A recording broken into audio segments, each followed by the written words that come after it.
This is Judge Joe Brown, and we're listening to We All Be News. News-free Dixie for the 21st century. Hello. Hey, Judge Brown, how you doing? Yeah, what's up, man? Nothing much, man. I was just checking in on you. I was getting all these phone calls and emails and text messages from people saying they was concerned about you because they saw the TMZ thing about you being disbarred or not allowed to practice. TMZ did not say I was disbarred, and I was not unallowed to practice. I got put on the medical disability list. That's all, at my request. Okay. You know, you under stress, all the rest of it. It's just like that gets you out from under having to maintain malpractice insurance, going to CLE, continuing legal education. It's a don't bother me. It's also they won't leave this juvenile court crap alone. So it's you can't touch it, you see. So yeah.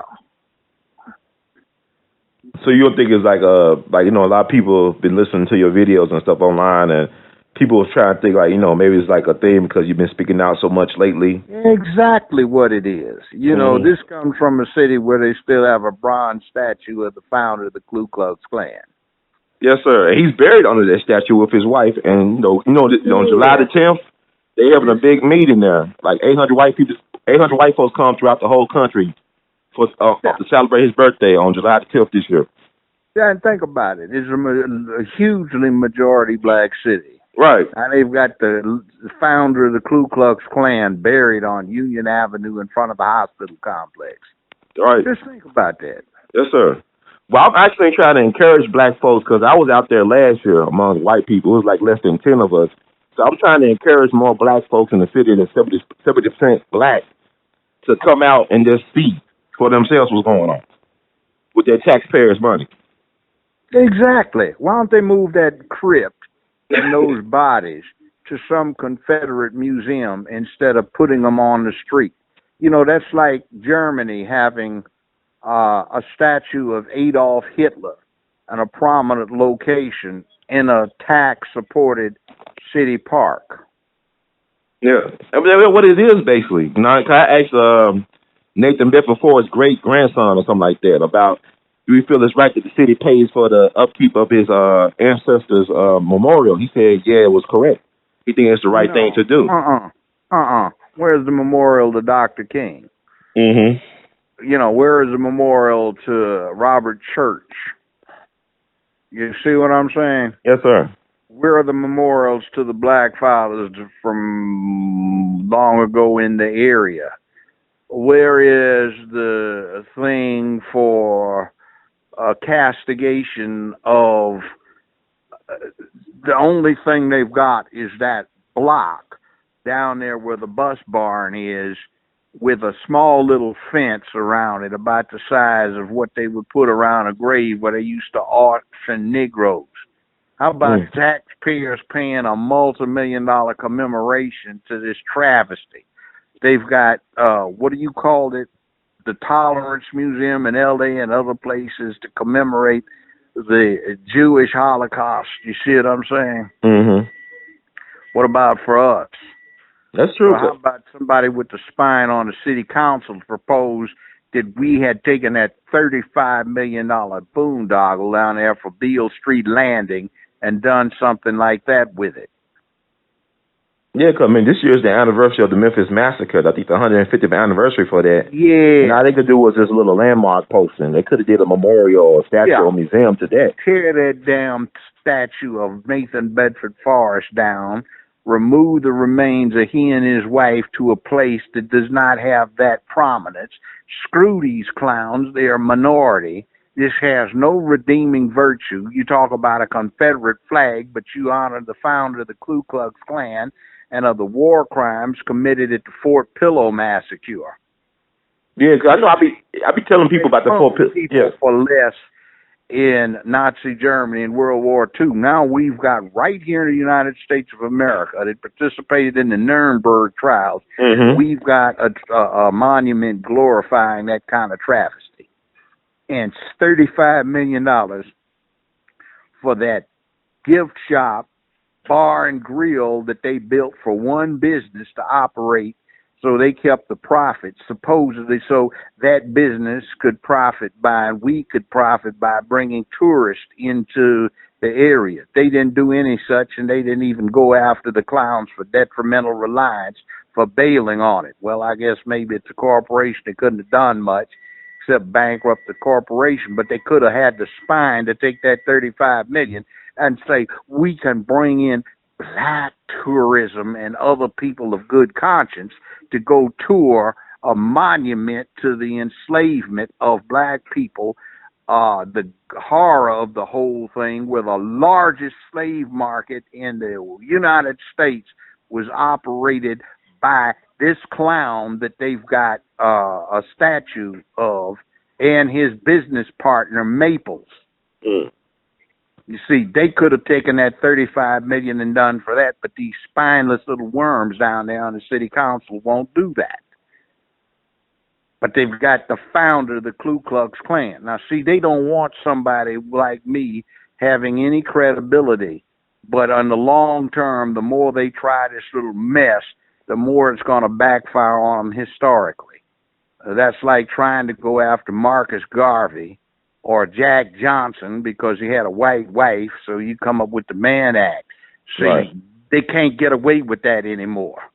Mm-hmm. But it is intolerable with a majority black city council, a majority black county commission, having had a black mayor for from 1991 all the way up until last year, that somebody has not done something to remove that SOB's remains from the public domain and planted them in some cemetery.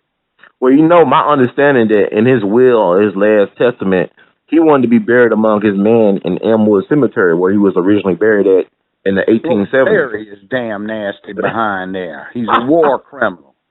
He should have been prosecuted, put in front of a wall, and shot with a firing squad or how. You know what people don't know about the Fort Pillow Massacre? That they actually killed black women and children as well.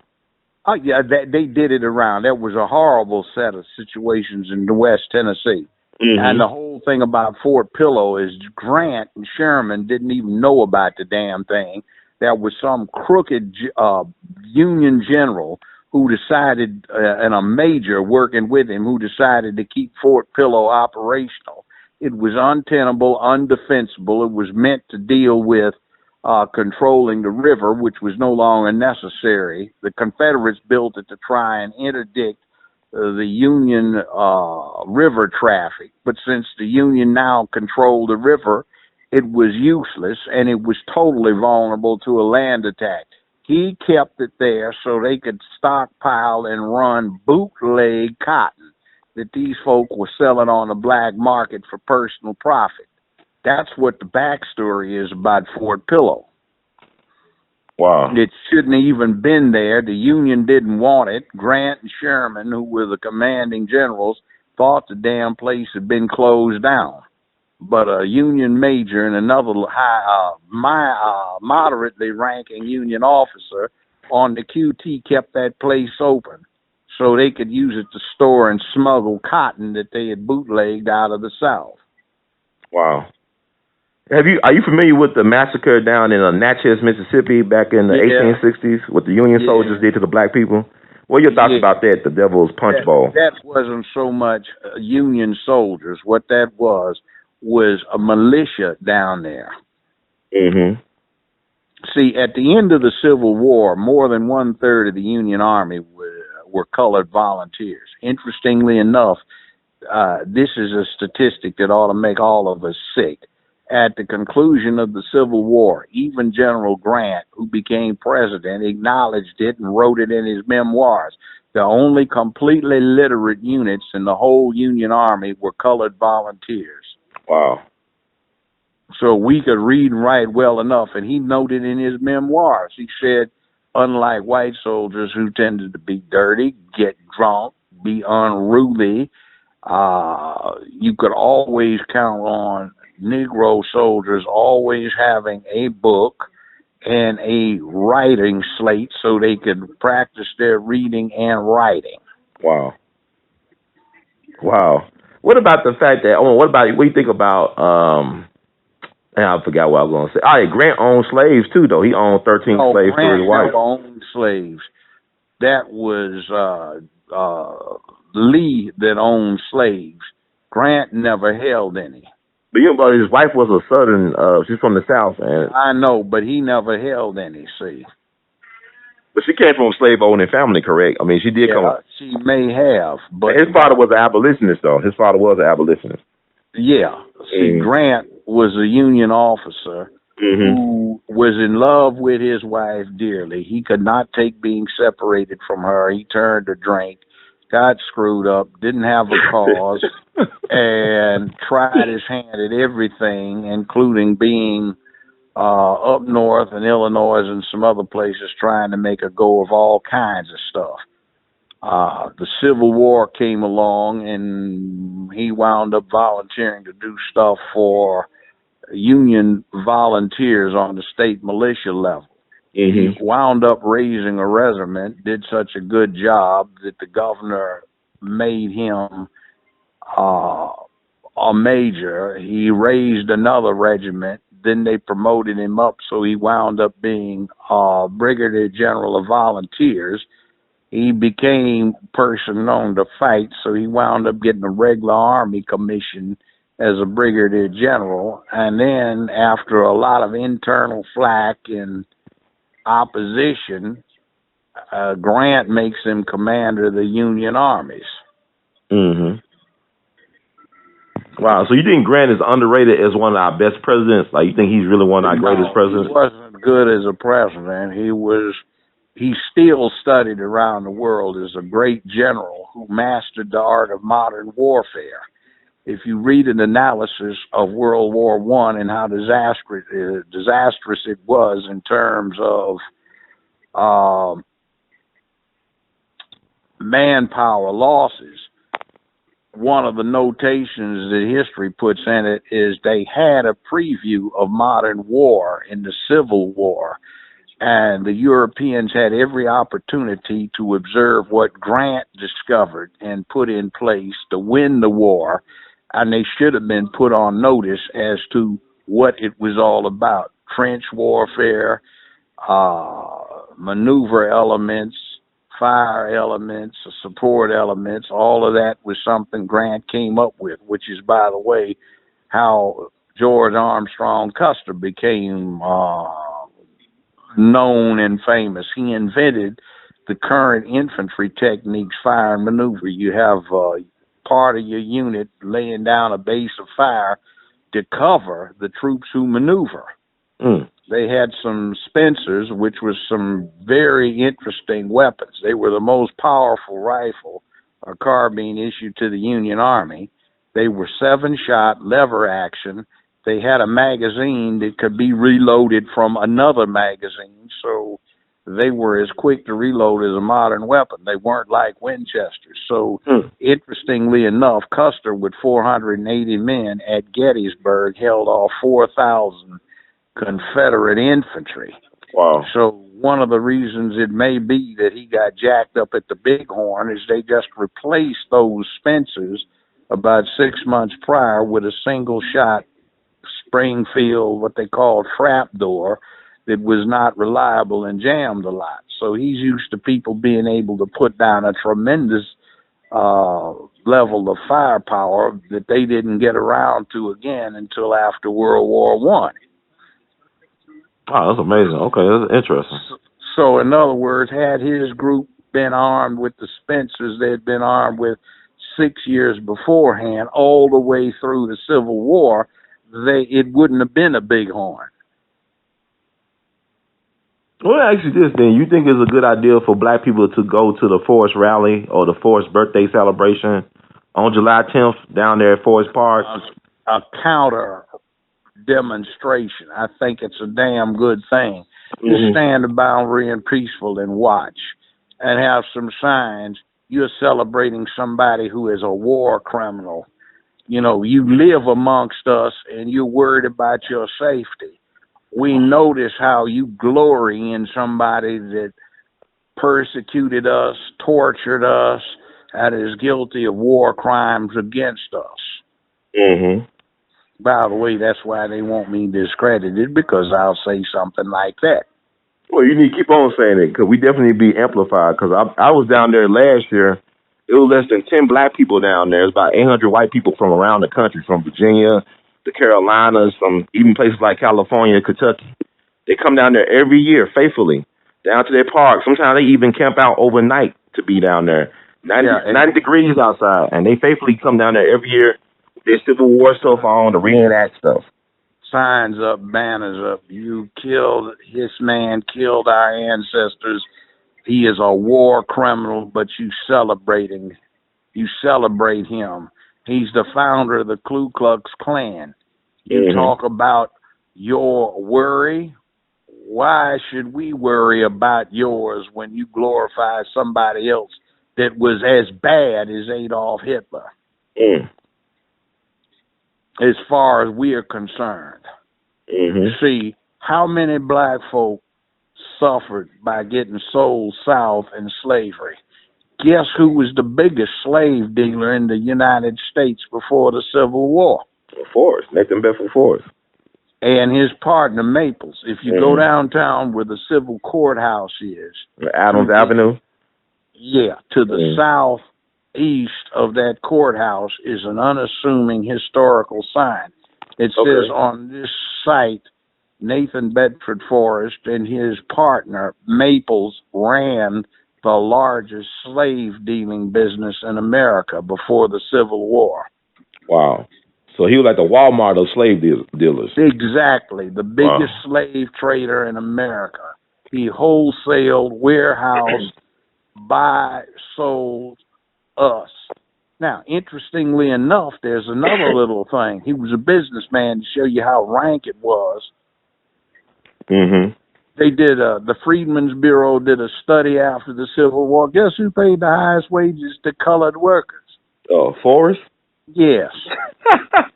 Man, he's like a George Wallace, man. He was before George. You guys are complex, man. You guys are very complex. Like a Walmart. Yeah, Sam Walton. Yeah, exactly. Wow. See, there's all kinds of stuff behind there.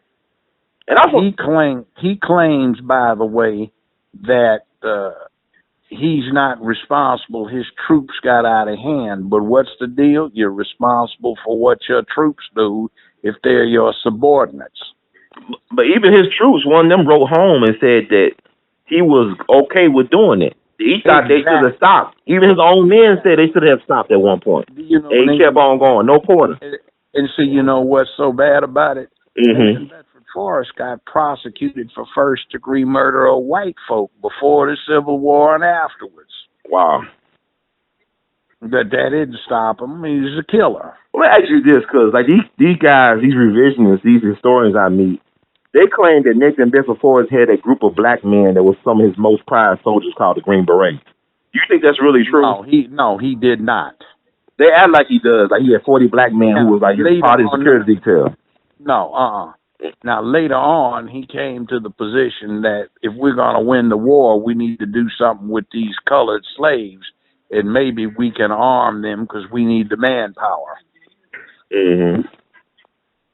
Wow.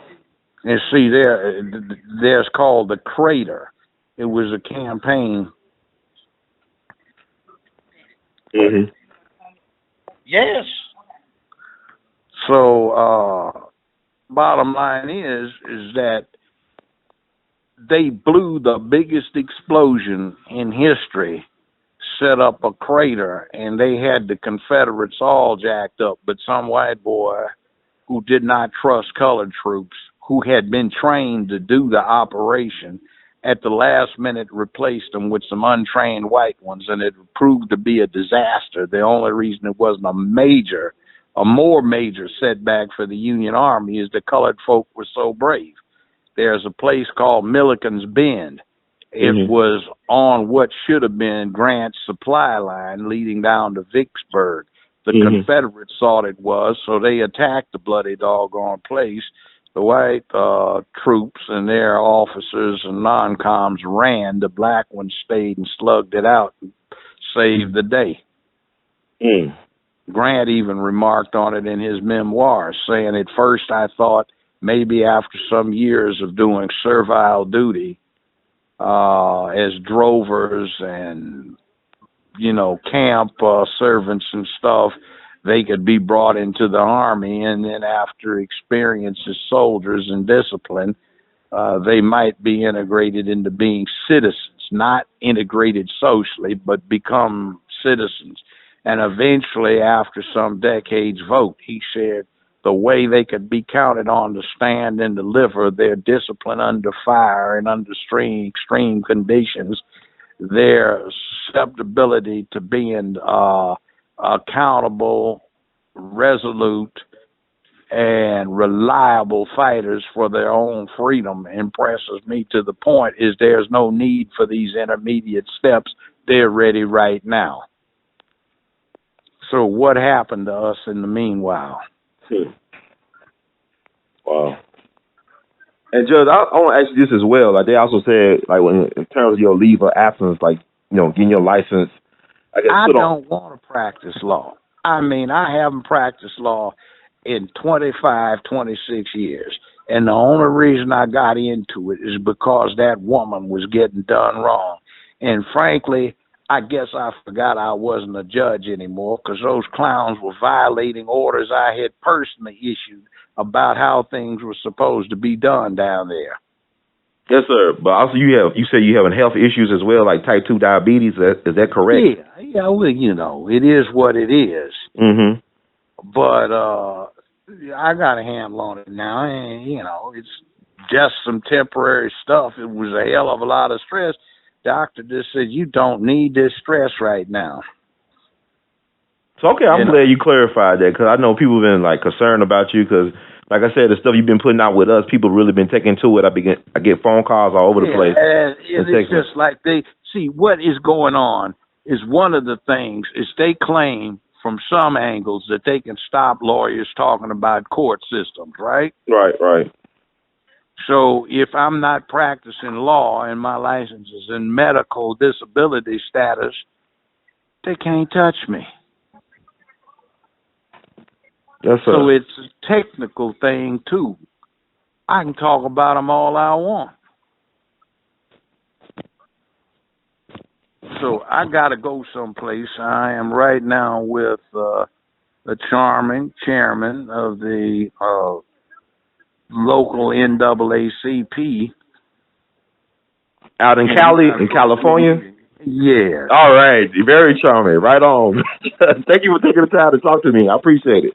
And God bless you and keep on doing what you're doing. Stay protected. Good work. So why don't you put it in your agenda to organize a bigger protest and say there is no reason in a majority black city, the largest majority black city in America, for them to have a bronze statue of the founder of the Ku Klux Klan at taxpayers' expense, where his bones and those of his wife are buried in a place where the taxpayers have to pay for the upkeep of that war criminal with that Fort Pillow disaster, all right?